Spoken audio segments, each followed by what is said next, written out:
अच्छा, इससे एक प्रैंक याद आया। हम लोग जब कोटा वहां रहते थे ना, तो एक लड़का था जो मतलब बस एक ही दिन वो कोचिंग गया होगा, जिस दिन उसके पिताजी उसको छोड़ने आए थे फीस जमा करवाने, बस। उसके बाद में भैया कोचिंग नाम का शब्द वो जानता ही नहीं। तो वो कभी कभार संडे को मिल जाता था, क्योंकि संडे को हम लोग फ्री रहते थे, थोड़ी बहुत क्लासेस होती नहीं थी। तो संडे को एक बार मिला वो, तो उसने बोला कि उसके पापा आने वाले हैं, कल रात की ट्रेन है तो वो यहाँ पहुँचेंगे। तो बोले यार मेरे नोट्स वोट्स कुछ नहीं है, समझे, और जेई का स्टूडेंट था वो। बोले नोट्स वोट्स मेरे पास कुछ नहीं है, पिताजी आते ही देखेंगे और मारेंगे बहुत, क्योंकि उनको सिर्फ इतना ही बोलना है कि बेटा मैथ्स के नोट्स दिखा दे, नंबर वंबर तो बहुत दूर की बात है, तो जब पेन चलाया तो दिखाए।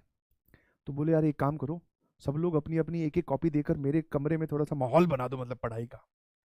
अब वही है, मतलब उन सब सिचुएशन को, हम उन सब सिचुएशंस को अब आके एनालाइज करते हैं तो ऐसा लगता है कि ऐसे बच्चों की मदद क्यों करनी चाहिए। बट वही है ना, उस टाइम पे तो हम लोग फ्रेंड जोन में थे, दोस्त है भैया, मदद क्यों ना करें, एक ही फ्लोर पे रहते हैं।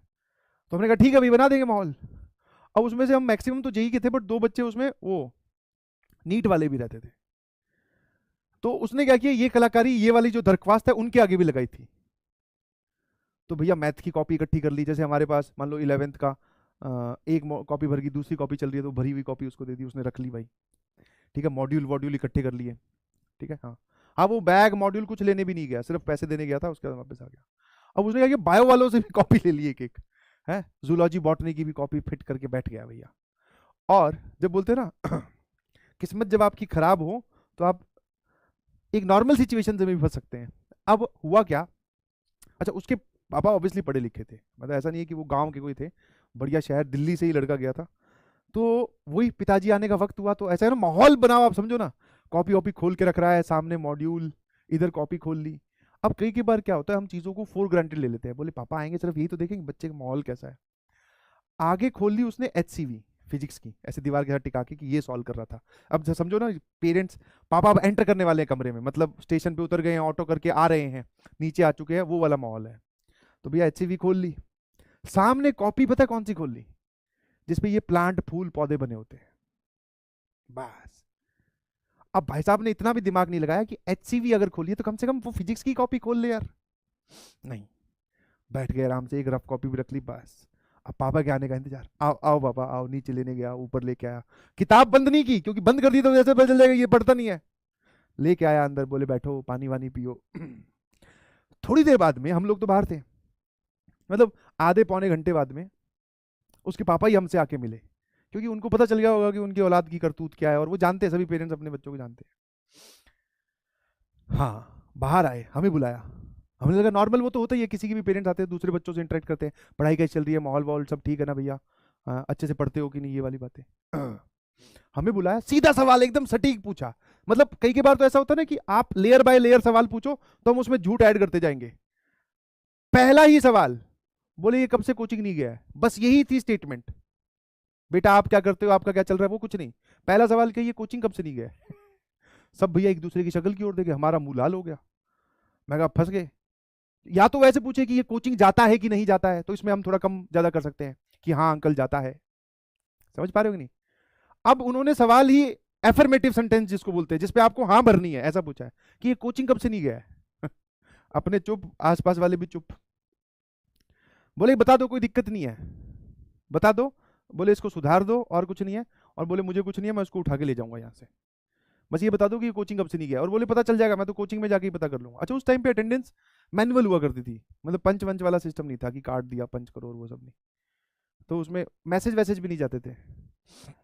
तो हम भी फिर, अब वही है ना, सच वाली बाल्टी पूरी खाली है, झूठ की भरी हुई रखी है, अब कितना उसमें से उसमें डालें।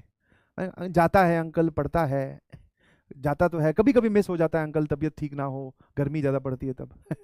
अंकल बोले बेटा टोपी ना पहनाओ मुझे, ठीक है। बोले इस गधे को ये नहीं पता कि जूलॉजी तेरे सिलेबस में नहीं है, ठीक है, एक बार जाके देखो किताब किसकी खोल रखी है इसने, पढ़ HCV रहा है, सामने किताब खोले बैठा जूलॉजी की वो नोट्स, और मैं बोले अपने इस लाल की राइटिंग जानता हूँ, जमा जमा के तो इसने आज तक कभी नहीं लिखा। तो मुझे ये पता चल गया कि कोचिंग इसका दूर दूर तक लेना देना नहीं है। बोले ये पता करो कि ये करता क्या है। मैं कहा अंकल रहता तो घर पे ही है शायद, घर पे अपना सेल्फ स्टडी करता होगा। अरे बोले स्टडी की तो बहुत दूर की बात है, इसको यही नहीं पता कि सिलेबस में क्या है, पढ़ना क्या है, उसके बाद में वो हमारे साथ मैस में खाना खाने गए, शाम का वक्त हो गया, ठीक है। फिर रात को कमरे से भैया जो चीखें आ रही है, पापा की नहीं बेटे की, सॉरी पापा। भाई साहब, नहीं पापा आगे से नहीं हो, पापा बोल रहे हैं बेटा तू पीछे से भी कभी नहीं कर पाएगा। जम के सूता है, बहुत बढ़िया तबीयत से। हाँ, और जाते वक्त वो यही बोल के गए कि बोले लास्ट चांस दे रहा हूं, अगली बार आऊंगा ना तो तेरी वो जो हैंड राइटिंग है उसी में ही नोट चेक करूंगा सारे, और जितने भी आसपास वाले ना, उसके पापा ने सब जगह इंफॉर्मेशन फैला दी कि ये गधा है, इसका ध्यान रखना, अगर ये गेम वेम खेलने कहीं जाता है तो हमारे तक इन्फॉर्मेशन पहुंचनी चाहिए। जहाँ पे पेटी वेटी खाते हैं उसको भी बता दिया, उस भैया को भी, मैस में भी बोला है, नीचे जो लैंडलॉर्ड है उनको भी बोल दिया कि ये क्लास नहीं जाता, आपकी क्या रिस्पॉन्सिबिलिटी है। काफ़ी लोगों को लपेटा, और उसको तो बहुत बुरा लपेटा। हम भी सुधर गए, हमें ही बोला तुम लोग तो जाते हो ना क्लास। मैं कहा अरे यार ये सुई हमारी तरफ कैसे घूम गई, अब पता चला हमारे पीट के चले जाए। मैं कहा हाँ अंकल जाते हैं, सारा हमारा नोट चेक कर लो। बोले तुम्हारे नोट चेक कहाँ से कर लें, तुम्हारे वाले तो उसके कमरे में पड़े हैं। हाँ, तो अंकल ने बोला, उसको समझाया प्यार से कि बेटा देख सुधर जा, इन सब बातों में कुछ नहीं रखा, क्योंकि बहुत पढ़ेंगे। समझ में आया कि नहीं? फिर कुछ नहीं, उसके पिताजी चले गए। जाने के बाद में सारा कुछ छोड़ वोड़ आया उसको, वो ऑटो छोड़ आया, मतलब ऑटो में बैठ के स्टेशन तक छोड़ आया अपने पापा को, वापस आया। अब सारे वापस मंडली जमनी थी, फिर बिठा लिया हमने, बस उसको पीटा नहीं। मैंने कहा गधे, तेरे को ये नहीं पता कि किताब कौन सी खोलनी है, हैं? बोले हाँ यार, एक मतलब उसको उसको अब अपने पुराने एक्शंस को ऐसा नहीं है, मतलब उसके मन में कोई गिल्ट हो कि अरे यार अब पढ़ेंगे, ऐसा कुछ नहीं। बोले हाँ यार थोड़ी सी मिस्टेक होगी, बस वो फिजिक्स की कॉपी होती है ना, बच जाते अपने। और जो अल्टीमेट सवाल आपके दिमाग में आ रहा है कि वो सुधरा कि नहीं, नहीं सुधरा। वो उस इंसिडेंट के बाद में तो नहीं सुधरा, वो सुधरा किसी और इंसिडेंट के बारे में।